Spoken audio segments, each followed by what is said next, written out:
Dalam hitungan hari, suhu udara di sejumlah negara melonjak hingga lebih dari 40 derajat Celcius. Rel kereta mulai rusak, jalanan sepi, rumah sakit dipenuhi pasien, bahkan aktivitas pemerintahan ikut terganggu. Yang paling mengkhawatirkan, fenomena ini bukan hanya terjadi di satu negara, melainkan menyebar ke berbagai wilayah dunia. Apakah ini sekadar musim panas yang lebih panas dari biasanya?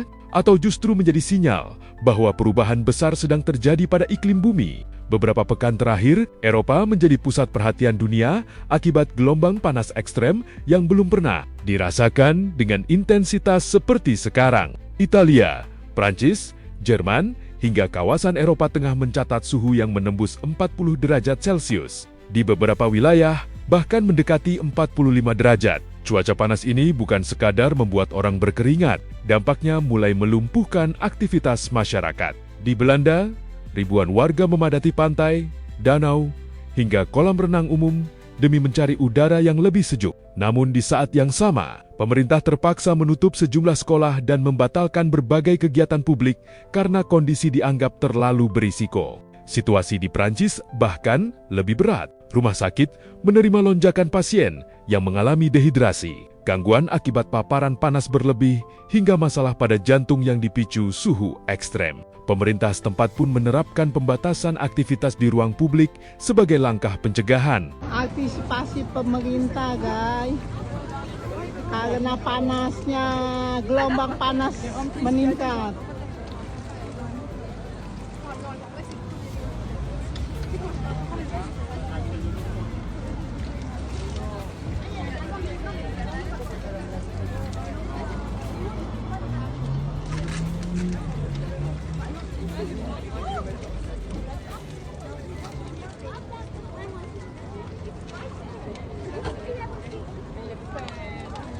Airnya gratis, boleh diminum, boleh ada semburan air di atas, bebas, di mana-mana banyak.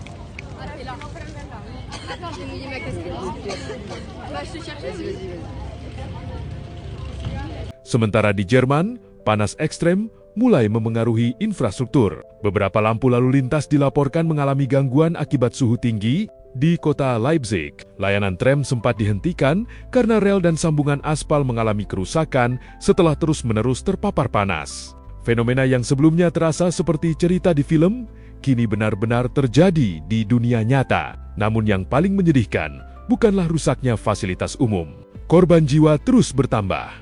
Organisasi Kesehatan Dunia atau WHO mencatat lebih dari 1.300 kematian tambahan di Eropa. Sejak pertengahan Juni yang dikaitkan dengan suhu ekstrem, Direktur Jenderal WHO, Tedros Adhanom Ghebreyesus, mengatakan sekitar 150 juta orang kini hidup dalam kondisi panas ekstrem. Sebagian besar korban merupakan kelompok lanjut usia. Mereka menjadi kelompok paling rentan ketika suhu terus meningkat tanpa adanya kesempatan bagi tubuh untuk mendinginkan diri. Kondisi serupa juga terjadi di kawasan Eropa Tengah.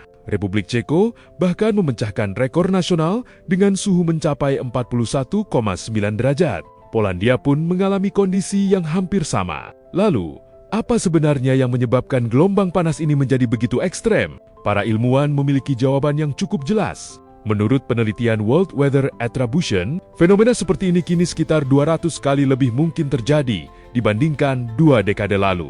Bahkan jika melihat kondisi iklim sekitar 50 tahun silam, kejadian seperti sekarang hampir tidak mungkin terjadi. Gelombang panas kini datang lebih sering, berlangsung lebih lama, mencakup wilayah yang lebih luas. Bahkan suhu malam hari ikut meningkat sehingga tubuh manusia kehilangan waktu untuk memulihkan diri. Para pakar juga menjelaskan bahwa Eropa merupakan kawasan dengan laju pemanasan tercepat di dunia. Sayangnya, banyak kota di sana belum dirancang untuk menghadapi suhu setinggi ini. Masalahnya, ternyata tidak berhenti di Eropa. Lalu, bagaimana dengan Indonesia? Kabar baiknya, para ahli memperkirakan Indonesia tidak akan mengalami gelombang panas kering seperti yang terjadi di Eropa, dengan suhu mencapai 40 hingga 45 derajat Celcius.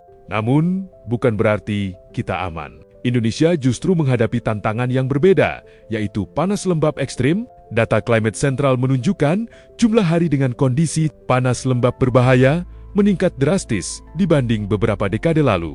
Kota-kota besar seperti Jakarta, Surabaya, Medan, Pekanbaru, hingga Makassar termasuk wilayah yang semakin sering mengalami kondisi tersebut. Ketika suhu tinggi bertemu kelembapan udara yang juga tinggi, tubuh menjadi lebih sulit mendinginkan diri melalui keringat. Akibatnya, risiko dehidrasi, gangguan pernapasan, masalah pada jantung, hingga heat stroke dapat meningkat, terutama bagi mereka yang banyak beraktivitas di luar ruangan. Dalam beberapa kondisi, panas lembab bahkan dinilai lebih berat bagi tubuh dibanding panas kering, karena proses pendinginan alami tubuh menjadi tidak optimal. Kenapa kelembaban bikin gampang sakit hingga picu heat stroke? Jadi kita lagi di Jakarta, sedang berjalan menyusuri perjalanan ini. Gimana perasaan kamu?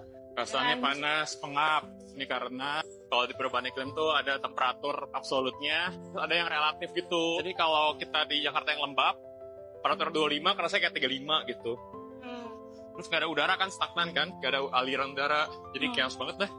Kalau dingin tuh kayak feels like kelembapan sama temperatur. Makin tinggi, makin panas. Di Jakarta nih, panasnya mungkin 35, 40, tapi kerasanya kayak 50. Gara-gara kelembapan. Betul, terus nggak ada udara mengalir. Kalau di dingin tuh jatuhnya namanya feels like kalau di aplikasi. Oh. Feels like tuh dingin 10, tapi karena hujan atau angin kayak 5. Kayak kalau di luar negeri bawa jaket windbreaker. Kalau lembab nggak bisa ngeluarin panas karena berkeringat juga nggak bisa saking lembabnya. Gitu. Berbahayanya apa? Ya kamu nggak bisa ngeluarin panas, badan kamu akan makin panas karena badannya nggak bisa ngeluarin keringat. Dan keringatnya itu nggak bisa keluar kalau di tempat yang lembab. Kayak udah basah, udah terlalu saturated kelembapannya. Jadi kalau kamu ngeluarin lagi kelembapan nggak bisa tuh. Keringat kamu nggak bisa diangkat di atmosfer. Kita udah sampai guys. Akhirnya sampai juga jalan. Karena deket, cuma kayak berasa jauh banget ya. Iya, ini padahal 10 menit jalan. Oke deh. Karena itulah, para ahli menilai Indonesia memang tidak akan menjadi Eropa berikutnya dalam bentuk yang sama. Tetapi ancaman yang kita hadapi tetap nyata. Jika tidak diimbangi dengan penataan kota yang lebih hijau, pengurangan emisi, peningkatan kualitas udara, dan kemampuan beradaptasi terhadap perubahan iklim, dampaknya bisa semakin terasa dari tahun ke tahun. Apa yang sedang terjadi di Eropa menjadi pengingat bahwa perubahan iklim bukan lagi cerita tentang masa depan. Dampaknya sudah hadir hari ini, memengaruhi kesehatan, aktivitas masyarakat, hingga kehidupan sehari-hari di berbagai belahan dunia. Sekarang, pertanyaannya bukan lagi apakah bumi sedang berubah, melainkan apalah Indonesia sudah cukup siap menghadapi perubahan iklim yang semakin nyata, atau justru kita masih menganggapnya sebagai ancaman yang jauh dari kehidupan sehari-hari?